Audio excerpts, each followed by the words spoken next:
नमस्कार दोस्तों, आप सभी का बहुत बहुत स्वागत है आपके अपने YouTube चैनल मेंस एजुकेशन में। कक्षा 12वीं हिंदी का जो पेपर है उसके लिए ये मोस्ट प्रश्नों का पेपर लेकर आ चुका हूं मैं आपके लिए। ये जो प्रश्न पत्र है 2022 में जो एग्ज़ाम हुई थी उसमें जो हिंदी विषय में प्रश्न पूछे गए थे वो प्रश्न पत्र है और ये आपके लिए मोस्ट इम्पोर्टेंट साबित होगा। आप बिल्कुल एक एक प्रश्न को याद कर लीजिए, उत्तर सहित मैं आपको बताऊंगा सारे प्रश्न। और इसके अलावा जो 4 आपके अभ्यास प्रश्न पत्र माध्यमिक शिक्षा मंडल मध्य प्रदेश भोपाल द्वारा जारी किए गए थे, उन चारों के उत्तर भी मैंने बता दिए हैं और प्लेलिस्ट बना दी है, तो उस प्लेलिस्ट को विजिट करके भी आप देख सकते हैं। तो ये बोर्ड परीक्षा कक्षा 12वीं का जो प्रश्न पत्र है ये आप याद रख लेंगे अच्छी तरह से, ताकि इसमें से बहुत सारे क्वेश्चन हो सकते हैं आपको देखने को मिले। देखिएगा, सबसे पहला प्रश्न आपका, निम्नलिखित वाक्यों के लिए सही विकल्प का चयन कीजिए। यहाँ आपको सही विकल्प बताना है। ठीक है, कवि किसका भार लिए फिरता है, तो उसमें आपको याद रखना है जग जीवन का। ठीक है, ऑप्शन नंबर आपका सेकंड कंप्लीट हो जाएगा और ये हरिवंश राय बच्चन जी के द्वारा जो आत्म परिचय नामक पाठ आपको दिया है उससे लिया गया है। इसके बाद में देखिएगा, नेक्स्ट क्वेश्चन आपको बताया है धूत कहो अवधूत कहो किसकी पंक्तियां हैं।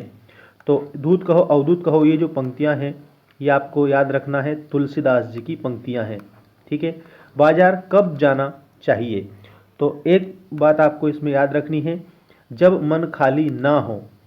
ठीक है, इसके बाद में लुट्टन पहलवान ने हराया था, लुट्टन पहलवान ने किसको हरा दिया था, तो इसके करेक्ट उत्तर में आप याद रखेंगे चांद सिंह को हरा दिया था। जूझ पाठ के लेखक हैं, कि जूझ का मतलब होता है संघर्ष। ठीक है, जूझ पाठ के जो लेखक हैं उसमें आपको बताना है आनंद यादव। ठीक है, टीवी पर प्रसारित खबरों में सबसे महत्वपूर्ण है, तो विजुअल भी महत्वपूर्ण होता है, बाइट भी महत्वपूर्ण होता है और नेट भी महत्वपूर्ण होता है, तो इसमें आप उपरोक्त सभी करेंगे। इसके बाद में देखिएगा, रिक्त स्थानों की पूर्ति कीजिए। बच्चे होंगे तो यहाँ प्रत्याशा और निराशा दिया है, तो आप याद रखना प्रत्याशा में होंगे, ये आपका करेक्ट उत्तर इसमें होगा। भक्तिन का वास्तविक नाम था, तो भक्तिन का वास्तविक नाम लक्ष्मीन था। सोंदल के अगर मास्टर पढ़ाने आते थे तो मराठी के शिक्षक थे तो मराठी पढ़ाने आते थे। नाटक में पात्रों की संख्या होती है, तो नाटक में पात्रों की संख्या आपको याद रखना है। ठीक है, इसके बाद में वीर रस का स्थायी भाव, वीर रस का स्थायी भाव होता है उत्साह, वीर रस का स्थायी भाव उत्साह। ये सारे उत्तर यहाँ पर भी दे रखे हैं, तो यहाँ से भी आप डायरेक्टली कर सकते हैं कंप्लीट इधर से। ठीक है, वीर रस का स्थायी भाव उत्साह होता है। जिन छंदों में मात्राओं की गणना की जाती है वे छंद मात्रिक छंद कहलाते हैं, क्योंकि मात्रा की गणना की जा रही है तो मात्रिक छंद होंगे, और अगर वर्णों की गणना की जाएगी तो वर्णिक छंद होंगे। नभ का अर्थ है, नभ का अर्थ होता है आकाश, आप इसमें याद रखेंगे नभ का अर्थ आकाश होता है। अब मैं आपको बता रहा हूँ सही जोड़ी बनाइए। देखिएगा, बात की चूड़ी मर जाना, इसका मतलब क्या होता है, बात का प्रभावहीन हो जाना। अवधूत, तो इसमें आपको यहाँ पर याद रखना है शिरीष के फूल।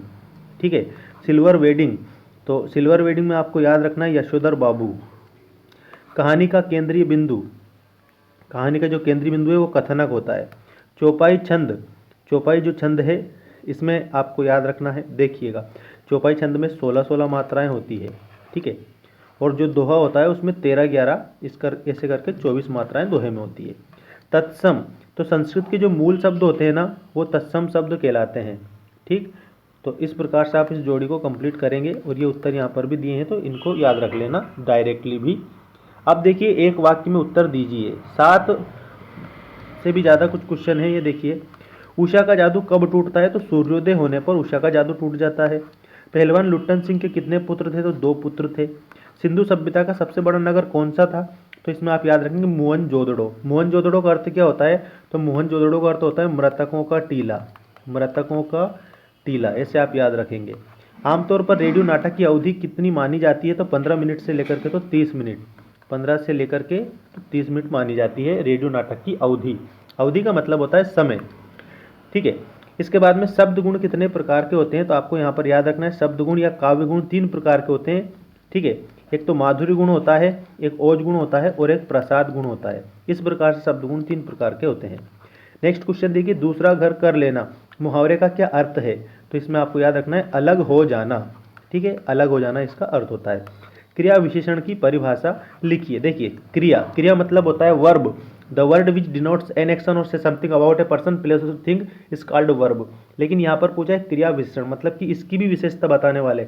तो यहाँ पर आपको याद रखना है कि क्रिया की विशेषता बताने वाले जो शब्द होते हैं उसे हम क्रिया विशेषण कहते हैं। तो क्रिया विशेषण आप इस प्रकार से परिभाषा लिखेंगे। इसके बाद में सही गलत देखिएगा, सत्य असत्य का चयन करके लिखिए।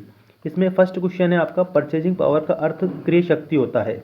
तो इसमें आप लिखेंगे परचेजिंग पावर का अर्थ क्रय शक्ति होता है, तो इसमें आपको सत्य लिखना है, ठीक है। इसके बाद में सीरीज का फूल संस्कृत साहित्य में बहुत कठोर माना जाता है, तो इसमें आप असत्य लिखेंगे, ठीक है।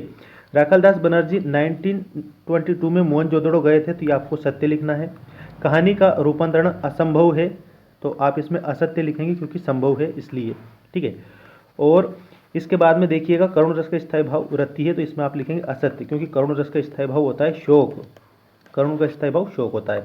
प्रिया बहुत बातूनी है में बातूनी शब्द क्रिया विशेषण है, तो यहाँ पर आपको लिखना है असत्य, ठीक। और बाकी ये कुछ क्वेश्चन आपको दिए हैं, इन क्वेश्चनों के उत्तर आप अच्छे से कंप्लीट कर लीजिएगा। इसके बाद नेक्स्ट वीडियो में आपको महत्वपूर्ण वस्तुनिष्ठ प्रश्न में बताऊंगा, ठीक है। तो चैनल को सब्सक्राइब करके बेल आइकन प्रेस कर देना ताकि जैसे ही वीडियो अपलोड करें तो आपको अपडेट मिल जाए। Thanks for watching, take care all of you.